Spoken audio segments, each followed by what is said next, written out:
శుభమస్తు.co కమ్మవారి ప్రత్యేక వివాహ వేదిక. కమ్మనైన వివాహాలకు అమ్మలాంటి చిరునామా. పెహల్గాంలో 26 మంది అమాయకులను పొట్టన పెట్టుకున్న ఘటన తర్వాత భారత ప్రతిస్పందన ఎవరూ ఊహించనంత తీవ్రంగా ఉంది. ఉగ్రవాదులతో పాటు ఉగ్రవాదాన్ని పెంచి పోషిస్తున్న పాక్కు చుక్కలు చూపించింది మన దేశం. పీఓకేతో పాటు పాకిస్తాన్లోని ఉగ్రవాద శిబిరాలను మన దళాలు మట్టిలో కలిపేశాయి. మన త్రివిధ దళాల వీరవిన్యాసం ముందు శత్రుదేశం గజగజ వణికిపోయింది. భారతీయ క్షిపణులు, యుద్ధ విమానాలు దాయాదిని ఉక్కిరిబిక్కిరి చేశాయి. భారత సింహనాదం ముందు ఏం చెయ్యాలో తెలియక పాకిస్తాన్ చేతులెత్తేసింది. మహాప్రభో కాపాడండి అంటూ ప్రపంచ దేశాల్ని వేడుకుంది. అయితే పాక్ను ఇంతగా భయపెట్టిన మన సైన్యానికి ఎన్నో అత్యాధునిక ఆయుధాలు అండగా నిలిచాయి. అందులో ఒక ఆయుధం మాత్రం అరివీర భయంకరమైనది. ఆ పేరు వింటేనే భయంతో వణికిపోయింది పాకిస్తాన్. ఇంతకీ ఏమిటా ఆయుధం, దాని బలాబలాలేంటి ఈ ఎపిసోడ్లో తెలుసుకుందాం. ఆపరేషన్ సింధూర్ సమయంలో పాకిస్తాన్పై త్రిముఖ ఒత్తిడి వ్యూహాన్ని ప్రయోగించామని నావికాదళ అధికారులు పేర్కొన్నారు. పాకిస్తాన్కు సంబంధించి సముద్రంపై జరిగే మొత్తం వ్యవహారంలో, అంటే ఎగుమతులు దిగుమతుల్లో 60-70% లావాదేవీలు జరిగే కరాచీ పోర్టును లక్ష్యంగా చేసుకుని 36 ఫ్రంట్లైన్ నావికా దళాలను మోహరించామని తెలిపారు. వీటిలో బ్రహ్మోస్ క్షిపణులతో కూడిన 7 డెస్ట్రాయర్లు, medium range surface to air క్షిపణులు, వరుణాస్త్ర హెవీవెయిట్ టార్పెడోలు ఉన్నాయన్నారు.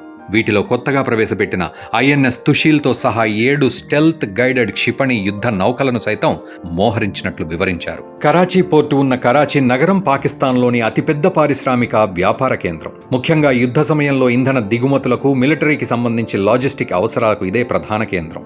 అటువంటి కీలకమైన కరాచీ పోర్టును వ్యూహాత్మకంగా ఐఎన్ఎస్ విక్రాంత్, బ్రహ్మోస్ క్షిపణులతో దిగ్బంధించడం వల్ల వారి నావికాదళం సమర్థవంతంగా ప్రతిస్పందించలేకపోయిందని, కేవలం నౌకాశ్రయానికే పరిమితమవ్వాల్సి వచ్చిందని అధికారులు పేర్కొన్నారు.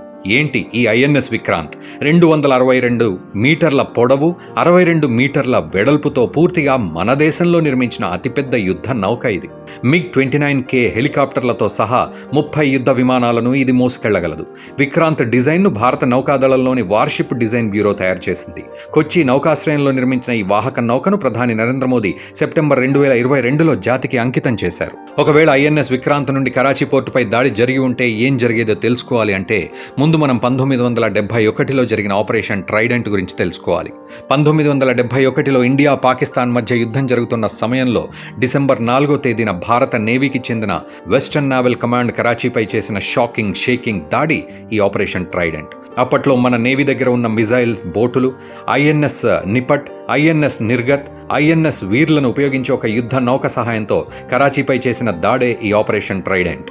ఈ దాడిలో కరాచీ పోర్టులో ఉన్న 3 పెద్ద పాకిస్తానీ ఓడలు పూర్తిగా ధ్వంసమైపోగా ఆయిల్ ట్యాంకులు తగలబడిపోయాయి. కరాచీ ఓడ రేవుకు తీవ్ర నష్టం వాటిల్లింది.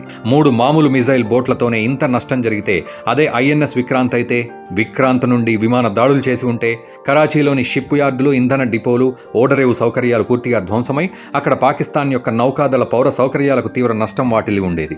అంతేకాదు, పాకిస్తాన్కు సంబంధించి సముద్రంపై జరిగే మొత్తం వ్యాపారంలో, అంటే ఎగుమతులు దిగుమతుల్లో 60-70% కరాచీ పోర్టు నుండే జరుగుతుంది.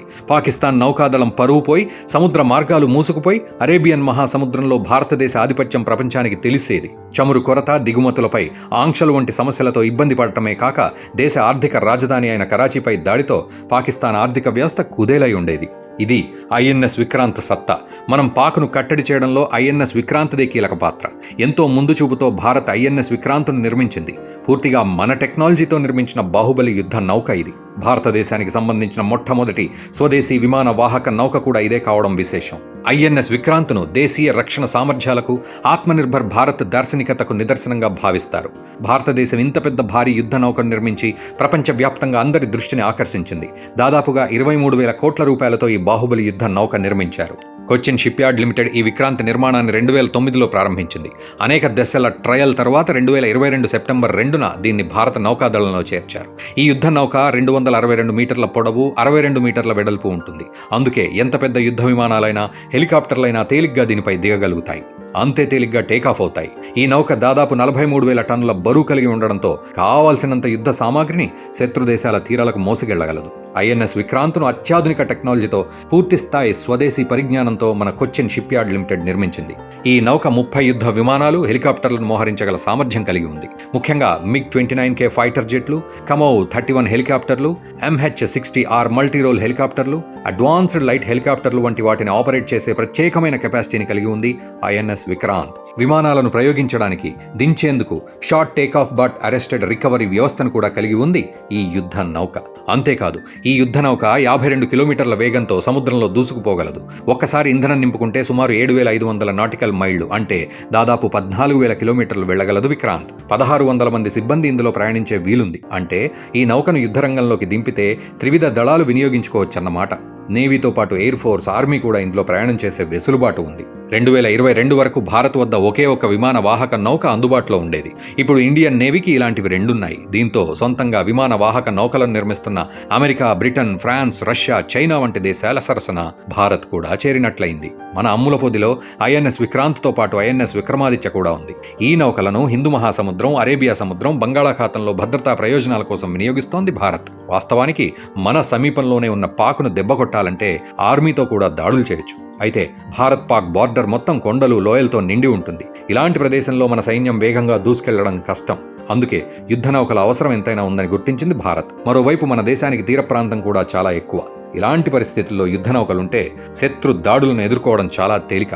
అందుకే ఎంతో కష్టపడి ఐఎన్ఎస్ విక్రాంత్ను నిర్మించింది మన నేవీ. ప్రపంచ దేశాలకు మన బలం తెలియాలంటే ఏదైనా యుద్ధం రావాలి. అప్పుడే మనమేంటో ఎదుటివాడికి తెలుస్తుంది. ఇప్పుడు అదే జరిగింది. పాక్ను మనం కొట్టిన దెబ్బ అంతా ఇంతా కాదు. ఆపరేషన్ సింధూర్ తర్వాత మన సత్తా ఏంటో పాక్తో పాటు పక్కలో బల్లెంలా తయారవుతున్న చైనా కూడా తెలిసొచ్చింది. అంటే మన త్రివిధ దళాల సత్తా ప్రపంచానికి చూపెట్టేందుకు ఆపరేషన్ సింధూర్ ఒక ట్రయల్ రన్ గా పనిచేసింది. ఈ ట్రయల్ రన్ లో మనం పూర్తిగా విజయం సాధించాం.